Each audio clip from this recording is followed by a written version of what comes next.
সাল্লাম বলে, আজরাইল, আমার রূহটা তুমি নিয়ে যাবে? বলে, জি, আপনার রূহটা নেওয়ার জন্য আল্লাহ পাক হুকুম দিয়েছে।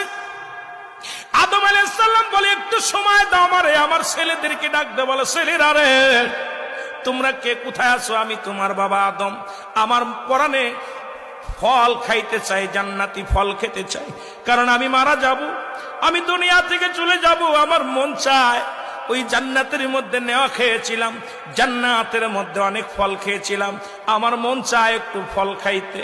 আদমের সন্তানেরা ফলের সন্ধানে বাইর হয়ে গেলেন।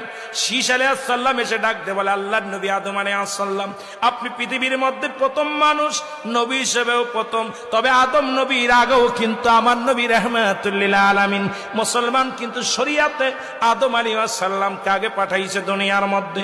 শীষ আলাইহিস সালাম ডাক দে